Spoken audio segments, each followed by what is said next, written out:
अस्सलाम वालेकुम dear families, उम्मीद है आप सब खैरियत से होंगे। आजकल आप देख रहे होंगे कि हम फैमिली इंटरवेंशन पे बहुत काम कर रहे हैं और आपको बहुत नोहाई दे रहे हैं, बेसिक नॉलेज दे रहे हैं about treatment, about drug addiction, about psychiatry patient और अबाउट आप कह रहे हैं रिहैबिलिटेशन प्रोसेस, ठीक है। और इसमें हम आपका बहुत तावन भी चाहते हैं, आपकी कोऑपरेशन भी चाहते हैं, आपके कमेंट्स भी चाहते हैं, आपकी लाइकनेस डिसलाइकनेस भी चाहते हैं इन द वे कि देखिए हमें भी in the form of incentive चाहिए कि आप हमारे लेक्चर्स को सुनते हैं, कितना आप इफेक्ट हो रहे हैं या आप इसको किस अंदाज से ले रहे हैं, किस अंदाज से सीख रहे हैं। याद रखिएगा family intervention is very important, ठीक है, रादर देन द पेशेंट, क्योंकि पेशेंट हॉस्पिटल के अंदर होता है और उसको वैसे ही स्पेशलाइज्ड जो थेरापिस्ट होते हैं उसको ट्रीट कर रहे होते हैं काउंसलिंग के थ्रू, ठीक है। क्योंकि देखिए मेडिकल ठीक है, बेसिक ट्रीटमेंट ज़रूर है, ठीक है, फर्स्ट एड ज़रूर है, उसमें पेशेंट मैनेज हो जाते हैं, लेकिन जो साइकोलॉजिकल काउंसलिंग है, साइकोलॉजिकल हैंडलिंग है, ठीक है, दैट इज़ वेरी इंपॉर्टेंट। अगर साइकोलॉजिकल टैकलिंग और हैंडलिंग नहीं होगी तो पेशेंट के लिए फिर मैनेज करना इस डिजीज़ को, स्पेसिफिकली ड्रग्स को मैनेज करना बहुत मुश्किल हो जाता है, ठीक है।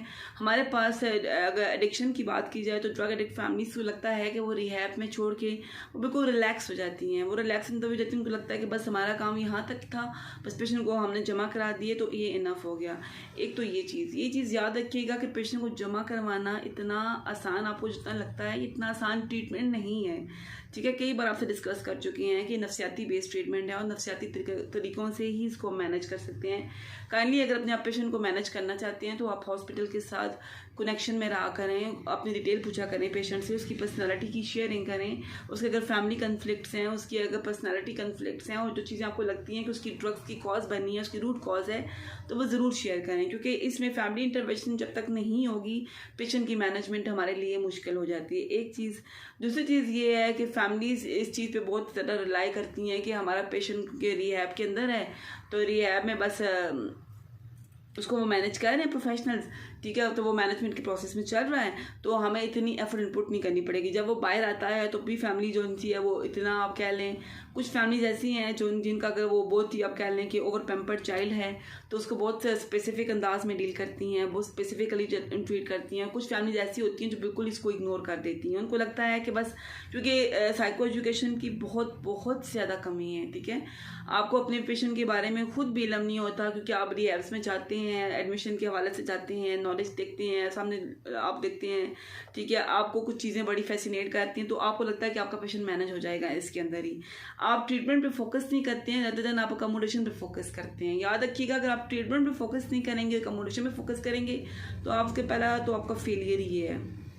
देखिए बेसिक अकोमोडेशन अगर पेशेंट को मिल रही है, बेसिक चीज़ उसको मिल रही है, उसको प्रॉपर फैसिलिटीज़ मिल रही हैं, दैट्स इनफ। उसके लिए ज़रूरी नहीं है कि आप वीवीआईपी ट्रीटमेंट इसको दें, वीवीआईपी इसको बेडरूम ही दें, वीआईपी इसको सारी फैसिलिटीज़ दें।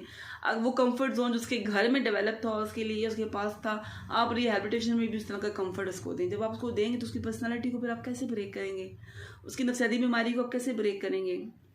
एक चीज़, बहुत सी फैमिलीज ऐसी हैं, क्योंकि आज हम जनरलाइज कर रहे हैं इस चीज़ को, हम ओवरऑल आपको व्यू दे रहे हैं एक चीज़ का, ठीक है, एक ट्रीटमेंट के वाले से आपको गाइड कर रहे हैं, तो बहुत सी फैमिलीज ऐसी हैं जो हमें ये कहती हैं कि मैडम बस कोई बात नहीं, 10-20 दिन का डिटॉक्स कर लें, 25 दिन का कर लें, महीने का कर लें, ये इनफ है ना, क्योंकि पेशेंट हमें पता है कि हमारा पेशेंट मैनेज हो जाएगा। याद रखिएगा नहीं, अगर आप इस चीज़ और इस माइंड के साथ आते हैं, इस माइंड सेट के साथ आएँ कि आपको पेशेंट को 1 महीना ही चाहिए, तो आप वहाँ पर ही आप समझ लें कि you are on risk factor.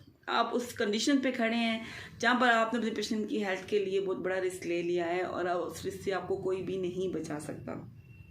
और वो रिस्क आपको अपने पेशेंट की जब हेल्थ पे आप कंप्रोमाइज़ करेंगे, इस तरह का कंप्रोमाइज़ करेंगे, कल को फिर जब आप अल्लाह ना करे वो दोबारा ड्रग्स में जाता है, क्योंकि याद रखिएगा 1 मंथ 20 डेज, ठीक है, 45 days it's not enough for the drug addict. It's depend on the patient, ठीक है। अब हमारे पास 1-2 पेशेंट्स, हमारे पास कई 2-3 पेशेंट ऐसे रहे हैं जिन्होंने 45 डेज का ट्रीटमेंट करवाया, but that was enough for them because उनकी फैमिली डिफरेंट थी, उनका बैकग्राउंड डिफरेंट था, उनका लेवल ऑफ एजुकेशन था, ठीक है, लेवल ऑफ एनवायरनमेंट चेंज था, फैमिली सपोर्टिव थी, बहुत सी और चीज़ें थी, ठीक है, एनवायरनमेंट सपोर्टिव था, पेशेंट खुद सपोर्टिव था अपने लिए, अपनी ट्रीटमेंट के लिए, तो वो सारी चीज़ें आती हैं। आज तो आपको शॉर्ट फॉर्म में ये चीज़ बता रही हूँ, ठीक है। आज तो एक इसका आप कह लें कि इसकी फर्स्ट वीडियो है, इस पर हम 2-3 वीडियोज़ और बनाएंगे और मज़ीद आपको डिटेल्स देंगे। उम्मीद है मेरी आज की आपको शॉर्ट वीडियो शॉर्ट नॉलेज में अच्छी लगी होगी। अगर आपको अच्छी लगे लाइक करें, सब्सक्राइब करें और शेयर करना काइंडली मत भूला करें। फिर कहती हूँ सदका ही जारी है, ठीक है। अपना बहुत सा ख्याल रखिएगा। अल्लाह हाफ़िज़।